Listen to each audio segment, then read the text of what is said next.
Hello everyone, ট্রান্সলেশনের আরেকটি নতুন ক্লাসে সকলকে স্বাগত। যারা প্রতিনিয়ত ক্লাস দেখো তারা কোনো রকম স্কিপ না করে প্রথম থেকে ক্লাসটি দেখতে থাকো।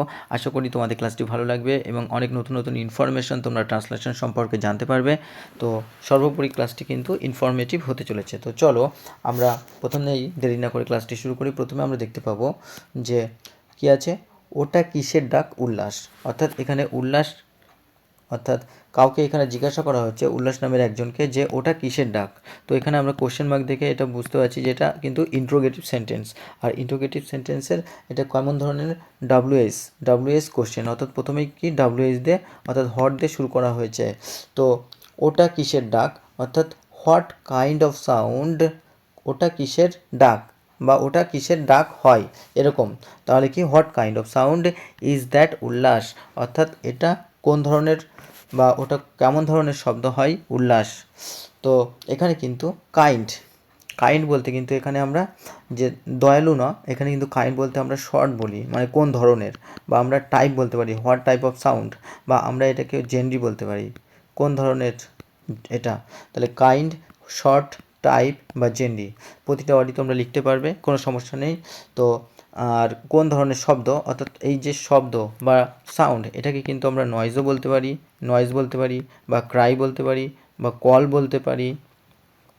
তো তোমরা সমস্ত ওয়ার্ডগুলো লিখে নেবে, যেটা আমি প্রতিটা ক্লাসেই বলি যে ভোকাব ইনক্রিজ করাটা খুবই ইম্পর্টেন্ট ট্রান্সলেশনের ক্ষেত্রে। আর এখানে তো সাবজেক্ট কিন্তু হোয়াট কাইন্ড অফ সাউন্ড, অর্থাৎ কোন ধরনের শব্দ, এটাই হচ্ছে সাবজেক্ট এখানে। আর এখানে অক্সিলারি ভার্ব রয়েছে, অর্থাৎ মেন ভার্ব কিন্তু এখানে অক্সিলারি ভার্বই মেন ভার্বের কাজ করছে। আর ওটা এখানে কিন্তু অবজেক্ট এবং বাদবাকি রিমেনিং। তো চলো আমরা পরের বাক্যটি লক্ষ্য করি। অসত্য গাছে প্যাঁচার ডাক। তাহলে এখানে কিন্তু ওটা যে শব্দটা, অর্থাৎ ওটা অসত্য গাছে প্যাঁচার ডাক, এই ওটা বা দ্যাট এটা কিন্তু কি সাইলেন্ট আছে এখানে। তো এটাকে আমরা ধরে নেব কি দ্যাট ইজ, অর্থাৎ ওটা হয় কি অ্যান আউলস হুড, তাহলে ওটা হয় একটা প্যাঁচার ডাক। তো বাক্যটা ঠিক এমনই হবে যে ওটা হয় একটা প্যাঁচার ডাক ইন দ্য পিপল ট্রি, যেটা কিনা অসত্য গাছে। তো এই পিপল ট্রি হচ্ছে অসত্য গাছ। তো পিপল ট্রির কিন্তু আরেকটি নাম আছে, সেটা আমরা জেনে নেব, সেটা হচ্ছে কি ফিকাস। ফিকাস ফিকাস কিন্তু ফিকাস রিলিজিওসা। তো ফিকাস রিলিজিওসা কিন্তু আমরা পিপল ট্রিটা খুব সহজে মনে রাখতে পারবো, এই কারণে তবুও আমরা এটা জেনে রাখার জন্য লিখলাম যে ফিকাস রিলিজিওসাও কিন্তু পিপল অর্থাৎ অসত্য গাছের আরেক নাম। আর এখানে আউলস হুট, অর্থাৎ প্যাঁচার ডাকে কী বলি আমরা? হুট। আউলস হুট অর্থাৎ প্যাঁচার ডাক। তো চলো আমরা পরের যে ওয়ার্ড রয়েছে সেটা আমরা দেখতে থাকি, পরের যে সেন্টেন্সটা আমরা দেখি। চলো। উচ্চের ক্ষেত থেকে ঝিল্লি ওই ঝিঝি করছে, অর্থাৎ কি যেটা আমরা ঝিঝি পোকা। তো এখানে ঝিল্লি বলতে কি? ঝিল্লি বলতে কিন্তু এখানে আমরা ঝিঝি পোকাকে বুঝি, যেটাকে আমরা ক্রিকেট বলি। ক্রিকেট একটা, যেমন ক্রিকেট খেলা হয় তেমনি কিন্তু ক্রিকেটও এখানে ঝিঝি পোকার নাম হয়। তো আমরা এখানে প্রথমে সাবজেক্ট দেবো কে করছে বা কী করছে। তা এখানে হচ্ছে যে ঝিঝি পোকার যে সাউন্ড, অর্থাৎ ঝিঝি করা বা ঝিল্লির যে সাউন্ড ঝিঝি করা, সেটা কি? সেটা হচ্ছে যে ফিল্ড বা উচ্চের ক্ষেত, সেখান থেকে বেরিয়ে আসছে। তাহলে প্রথমে আমরা সাবজেক্ট কী করব, যে দ্য চিরপিং অফ ক্রিকেটস, অর্থাৎ ঝিল্লি পোকার যে ঝিঝি সেটা কি ইজ রাইজিং, বেরিয়ে আসছে কোথা থেকে? ফ্রম দ্য ফিল্ডস, অর্থাৎ মাঠ থেকে। কোথাকার মাঠ বা কিসের মাঠ? অফ বিটার গার্ড, অর্থাৎ উচ্চের ক্ষেত বা উচ্চের যে মাঠ রয়েছে সেখান থেকে কিন্তু বেরিয়ে আসছে। অর্থাৎ বাংলা ভাষায় আমরা চলিত ভাষায় বলতে পারি যে উচ্চের ক্ষেত থেকে ঝিঝি পোকার আওয়াজ বেরিয়ে আসছে। তো চিরপিংকে কিন্তু আমরা বলতে পারি যে ওয়ার্বলিং। চিরপিংয়ের আরেকটা কিন্তু বলতে পারি আমরা অরবেল, অর্থাৎ এখানে অরবলিং কথাটি ব্যবহার করা হবে, বা চিরপিং যেটা খুশি সেটাই তোমরা ব্যবহার করতে পারবে। আর এখানে ক্রিকেট হচ্ছে ঝিঝি পোকা। ঠিক ঝিঝি পোকার আরেকটার হয় যেমন গ্রিগ মানেও কিন্তু ঝিঝি পোকা। তো এখানে আমরা অরবেল বলতে পারি বা চিরপিং বলতে পারি। আর ইজ রাইজিং অর্থাৎ বেরিয়ে আসছে, তো এটা কিন্তু আমরা প্রেজেন্ট কন্টিনিউয়াস টেন্সে লিখেছি, প্রেজেন্ট কন্টিনিউয়াস টেন্সে, কারণ এটা বেরিয়ে আসছে অর্থাৎ এখন বেরিয়ে আসার কথা বলা হচ্ছে। তো চলমান কোনো কাজ বর্তমানে বোঝালে সেটা কিন্তু আমরা প্রেজেন্ট কন্টিনিউয়াস টেন্স লিখি। আর প্রেজেন্ট কন্টিনিউয়াস টেন্সের গঠন হচ্ছে সাবজেক্ট, তারপরে আমরা অক্সিলারি ভার্ব অ্যামিজার লিখি, দেন ভার্বে 1 নম্বর ফর্মের সাথে আইএনজি, দেন অবজেক্ট, তারপরে কিন্তু আমরা রিমেনিং লিখি। তো সেইভাবে আমরা বসিয়েছি পরপর।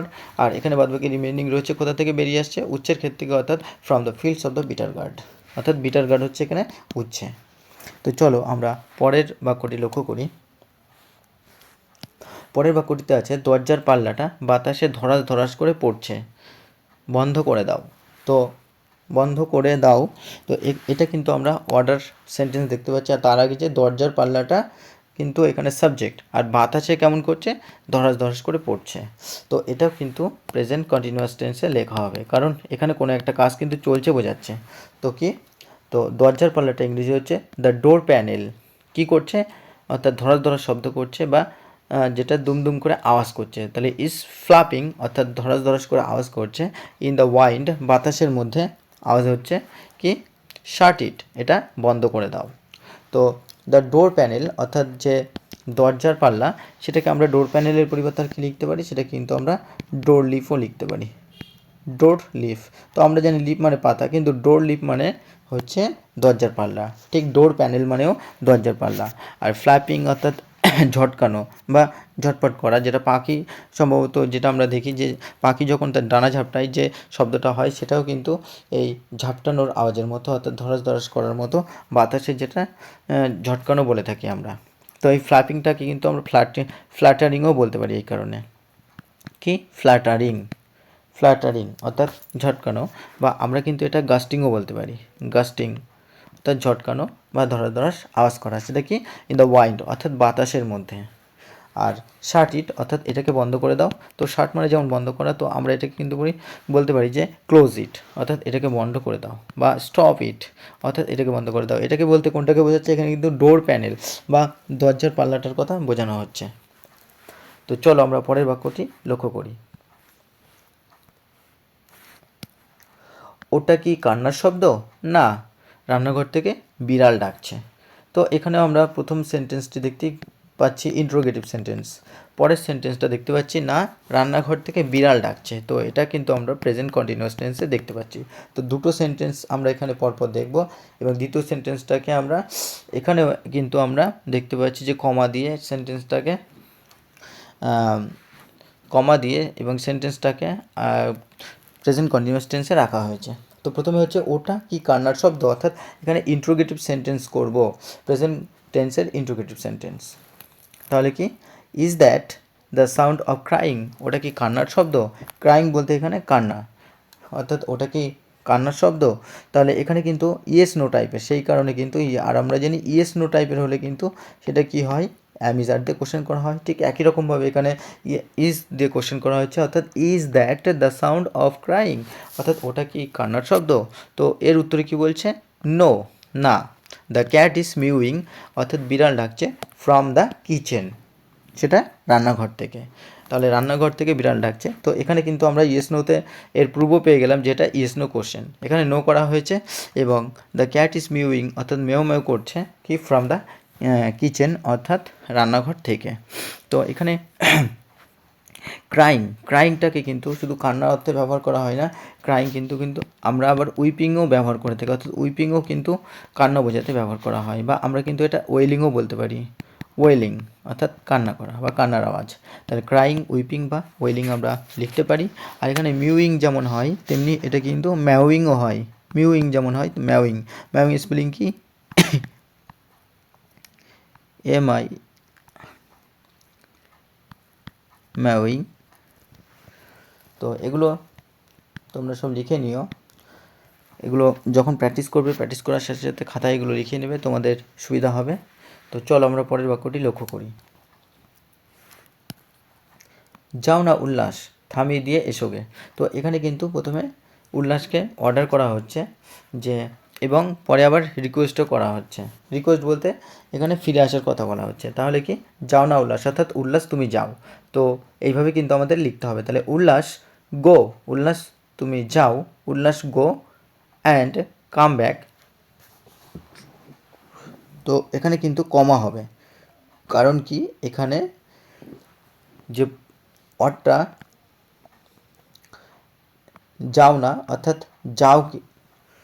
যাও না, এটা একটা ওয়ার্ড, অর্থাৎ তুমি যাও, তো কী হবে যে উল্লাস ইউ গো, তুমি যাও, and come back stopping its noise, এবং ফিরে আসো কি এর যে শব্দ বা এর যে ডাক সেটা বন্ধ করে বা এটাকে থামিয়ে চলে এসো, এমনটাই হবে। তাহলে কি উল্লাস ইউ গো, উল্লাস তুমি যাও, অ্যান্ড কাম ব্যাক এবং ফিরে এসো স্টপিং ইটস নয়েজ, ওটাকে শান্ত করে বা ওটাকে থামিয়ে দিয়ে ফিরে এসো। তো এখানে আমরা দেখব যে কাম ব্যাক হচ্ছে ফিরে আসা, বা এটাকে কিন্তু আমরা রিটার্নও বলতে পারি, অ্যান্ড রিটার্ন, উল্লাস ইউ গো অ্যান্ড রিটার্ন এবং ফিরে আসো স্টপিং ইটস নয়েজ। তো এখানে স্টপিং যেমন থামানো, তো বা সংযত করার অর্থেও আমরা ব্যবহার করি, তা এটাকে সংযত করো বা থামিয়ে আসো, তো এটাকে কিন্তু আমরা রেস্ট্রেনও বলতে পারি, রেস্ট্রেন। তো তাহলে যেহেতু এখানে প্রেজেন্ট পার্টিসিপেল ব্যবহার করা হয়েছে, তো রেস্ট্রেনিং বলতে পারি, রেস্ট্রেনিং। তাহলে কি কাম ব্যাক বা রিটার্ন রেস্ট্রেনিং ইটস নয়েজ, বা আমরা বলতে পারি রিফ্রেনিং, রিফ্রেন হচ্ছে থামানো, আর রিফ্রেনিং অর্থাৎ থামিয়ে। তো চলো আমরা পরের বাক্যটি লক্ষ্য করি। তো এখানে নয়েজ আমি আগেও বলেছি, নয়েজকে কিন্তু আমরা ক্রাই বলতে পারি, সাউন্ড বলতে পারি।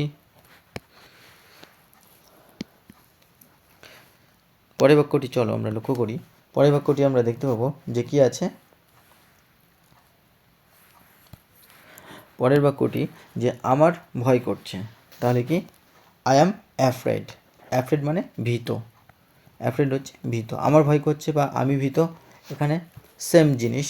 তো আই অ্যাম অ্যাফ্রেড, বা আমরা বলতে পারি যে আই অ্যাম স্কেয়ার্ড, আমি ভীত, বা আই অ্যাম ফিয়ারফুল, আমি ভীত, বা এটাকে বলতে পারি আই অ্যাম টিমিড। তো এই সমস্ত ওয়ার্ডগুলো আমরা লিখে নেব। আর এখানে কন্ডিশনাল সেন্টেন্স, কারণ কন্ডিশন বোঝাচ্ছে কেমন, ভীত, I am afraid, I am scared, I am fearful, I am timid. তো তোমরা যেটা লিখবে সেটাই হবে। চলো পরের বাক্যটি আমরা লক্ষ্য করি। বড় অন্ধকার, তাহলে কি বলবো যে ইট ইজ সো ডার্ক, অর্থাৎ খুবই অন্ধকার, বা ডার্ককে আমরাও কিন্তু বলতে পারি যে ইট ইজ সো ডার্ক, যেমন বলতে পারি। তো ইট ইজ ভেরি গ্লুমও বলতে পারি, বা ইট ইজ ভেরি ডার্কও বলতে পারি।